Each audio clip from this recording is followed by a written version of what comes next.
कि एक खूबसूरत लड़की जिसके लिए गांव के तमाम लड़के पागल थे, हर लड़का उससे बात करना चाहता था और उस लड़की को प्यार भी हो जाता है, लेकिन प्यार किसी लड़के से नहीं होता बल्कि अपने ही पिता के बूढ़े दोस्त से उसको इतना शिद्दत वाला प्यार हो जाता है कि वो उस बूढ़े के प्यार में पागल हो जाती है और वो उसके साथ मिलकर अपने ही पिता की हत्या करती है, उसकी लाश को प्लानिंग के तहत छुपा डालती है।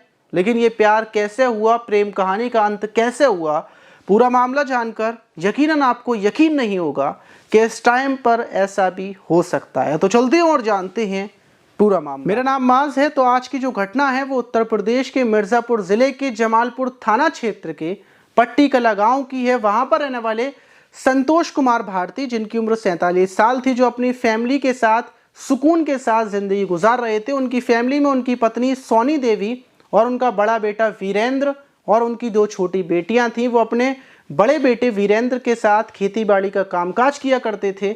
लेकिन 2022 की 22 अक्टूबर को वो अपने घर से निकलते हैं, लेकिन उसके बाद वो लौट कर वापस नहीं आते। शाम हो जाती है, घर में रोने पीटने पड़ जाते हैं और बड़ा बेटा वीरेंद्र अपने पिता को इधर उधर ढूंढता फिर रहा था और आखिर में वो वहीं के थाने में पहुंचता है और थाने में अपने पिता की गुमशुदगी की रिपोर्ट दर्ज करवा देता है। जो थाने के चौकी इंचार्ज थे मनोज कुमार, वो फौरन वीरेंद्र के घर आते हैं और संतोष कुमार के बारे में पता करते हैं, लिखा पढ़ी कर लेते हैं। क्या आपका किसी के ऊपर शक हो सकता है किसी ने गायब किया हो, लेकिन फैमिली वालों की ना ही किसी से कोई रंजिश थी ना ही दुश्मनी थी।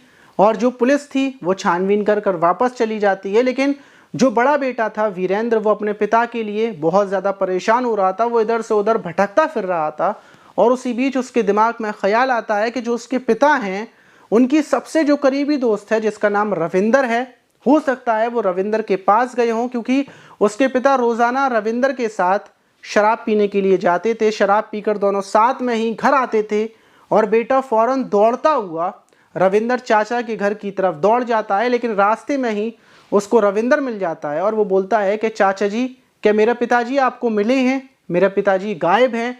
और वीरेंद्र ये बात अपने चाचों को बोल रहा था कि उसी बीच उसके चाचा घबराए हुए, रविंदर घबराया हुआ ये बोलता है कि नहीं, मुझे नहीं पता।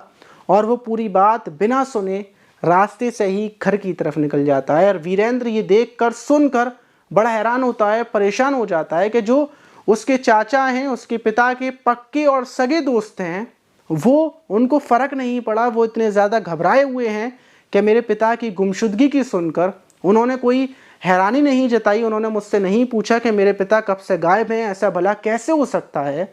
अगर ऐसा होता तो वो मुझसे ये तो पूछते कि आखिर मेरे पिता संतोष कब से गायब हैं, क्योंकि वो उनके पक्के दोस्त थे। और ये बात उसको इतनी ज़्यादा बेकार लगती है, अजीब लगती है कि वो फ़ौरन वहाँ के थाने में पहुँचता है और जो पुलिस थाने के इंचार्ज थे मनोज कुमार, उनको ये पूरी बात बताता है।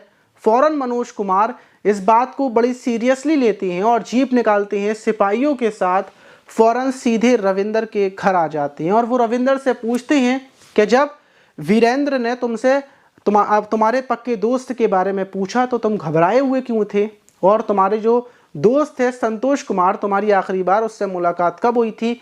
अभी मनोज कुमार ये सवाल पूछ रहे थे तो रविंदर घबराया हुआ था, उसके हाथ कँपा रहे थे और पुलिस के जो उनको लगता है कि ज़रूर कोई ना कोई बात तो रविंदर छुपा रहा है। और इसी बीच जो गांव के लोग थे वो पुलिस को देखकर घर के अंदर घुस आते हैं। वहीं मनोज कुमार की नज़र जाती है कि एक जो टॉयलेट है वो टूट चुका है, उसके टैंक को खोल दिया गया है और उसमें गिट्टियाँ भर दी गई हैं। ये भी बड़ी हैरान करने वाली बात थी कि कभी भी कोई किसी टैंक में, जो टॉयलेट बाथरूम के टैंक होते हैं, उसमें गिट्टियों को नहीं भरता। और मनोज कुमार रविंदर से पूछते हैं कि तुमने टैंक के अंदर गिट्टियाँ क्यों भरी हैं? गिट्टियाँ भरने का तो कोई काम ही नहीं था। और ये सवाल करते ही रविंदर जवाब नहीं दे पाता, वो पसीने में तरबतर था। फ़ौरन मनोज कुमार उसको जीप में बिठाते हैं और थाने ले आते हैं। थाने लाकर वो उससे पूछताछ करते हैं कि आखिर संतोष कुमार को तुमने कहाँ गायब किया है, अपना गुनाह कबूल कर लो, हो सकता है तुम्हें सज़ा कम हो। और ये जब सवाल किए जाते हैं तो रविंदर बात को घुमाने लगता है, वो अपना जुर्म कबूल नहीं कर रहा था। और जब मनोज कुमार अपने पुलिसिया अंदाज में आकर उससे सख्ती से पूछताछ करते हैं तो रविंदर टूट जाता है और रविंदर ये बोलता है कि मैंने ही अपने दोस्त की हत्या की है और उसकी लाश मेरे घर का जो टैंक है उसी में जहां पर आपने गिट्टियां देखी थी उन गिट्टियों के नीचे दबी हुई है। फौरन ही मनोज कुमार रविंदर से ये नहीं पूछते कि आखिर तुमने अपने दोस्त की हत्या क्यों की। वो फौरन जीप निकालते हैं, रविंदर को जीप में बिठाकर उसके घर लेकर पहुंचती हैं और कुछ गांव के लोगों को बुलाकर गिट्टियों को हटवाना शुरू करते हैं। गिट्टियां हटाई जाती हैं, लेकिन कुछ ही देर के बाद जो संतोष कुमार की लाश थी वो दिख जाती है और लाश दिखते ही ये खबर आग की तरह पूरे गांव में फैल जाती है। गांव के लोग रविंदर के घर को घेर लेते हैं। वो आक्रोशित थे, गुस्से में थे कि आखिर रविंदर ने अपने दोस्त की हत्या क्यों की, उसको फौरन सजा दे दी जाएगी, उसको भी मौत के घाट उतार दिया जाएगा। और पुलिस से रविंदर को छीनने की कोशिश की जाती है, लेकिन पुलिस लाठीचार्ज कर गांव वालों को दौड़ा देती है और गांव के लोग पत्थरबाजी कर पुलिस के ऊपर पथराव शुरू कर देते हैं, जिसमें 4 पुलिसकर्मी घायल होते हैं। लेकिन मनोज कुमार फौरन आसपास के थानों में इत्तला देते हैं। सीओ सिटी, एसपी सिटी मौके पर पहुंचते हैं और जो संतोष कुमार की लाश थी और रविंदर को, दोनों को वहां से निकाला जाता है। लाश को उठाकर पोस्टमार्टम के लिए भेज दिया जाता है और जब रविंदर से पूछा जाता है कि आखिर तुमने अपने पक्के दोस्त की क्यों हत्या की, क्या वजह थी और हत्या कैसे की, तो वो जो कहानी बताता है वो सुनने के बाद सीओ, एसपी कोई भी यकीन नहीं कर पा रहा था कि भला ऐसा भी हो सकता है, क्योंकि रविंदर की उम्र 50 साल थी। और रविंदर बताता है कि आज से 15 साल पहले वो इस गांव में आया था अपनी फैमिली के साथ और यहाँ पर आकर उसने चक्की चलाई थी। चक्की पर वो आटा पीसा करता था, लोगों को आटा देता था और ऐसा ही चलता रहता है। फिर वो ब्याज का भी काम करता है। ब्याज के काम की वजह से वो गांव में फेमस हो जाता है, उसके पास बहुत सारा पैसा आ जाता है, लेकिन वो डेली शराब भी पिया करता था।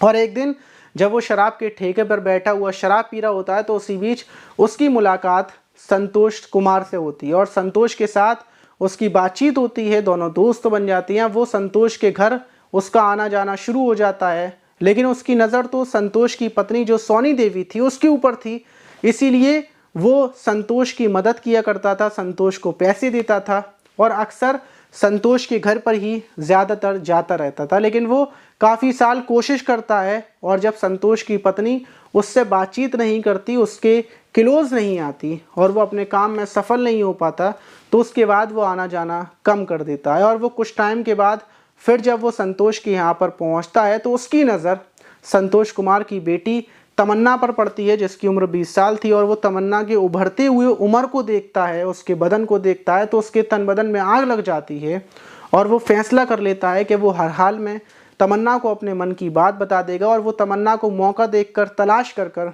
उसको कभी पानी लेने के बहाने छूता, कभी अलग तरीके से टच करता, लेकिन तमन्ना अभी तक कुछ समझ नहीं पाई थी और वक्त ऐसे ही गुजरता जा रहा था। लेकिन एक दिन तमन्ना के घर आटा ख़त्म हो जाता है और संतोष उससे बोलता है कि जाओ मेरे दोस्त रविंदर की चक्की से आटा ले आओ। और तमन्ना जब आटा लेने के लिए चक्की पर आती है तो इत्तेफाक की बात ये थी कि उस दिन चक्की पूरी खाली थी, सिर्फ रविंदर था। और तमन्ना जैसे ही आटा उठाने के लिए झुकती है तो उसकी नज़र तमन्ना के उभरे हुए बदन पर पड़ती है और वो फ़ौरन तमन्ना के हाथ को पकड़ लेता है और तमन्ना उसकी तरफ देखकर भागती नहीं है, घबराती नहीं है, बल्कि वो मुस्कुरा जाती है और बड़े ही प्यार से अपने हाथ को छुटाकर मुस्कुराते हुए घर की तरफ चली जाती है। रविंदर समझ जाता है कि तमन्ना उसके जाल में फंस चुकी है और वो तमन्ना से आए दिन अब उसके अपनी चक्की पर बुलाना शुरू कर देता है। दोनों एक दूसरे के करीब हो जाते हैं, फ़ोन कॉल पर भी बातचीत शुरू हो जाती हैं। तमन्ना की उम्र 20 साल थी, रविंदर की उम्र 50 साल, लेकिन तमन्ना को रविंदर से प्यार हो जाता है।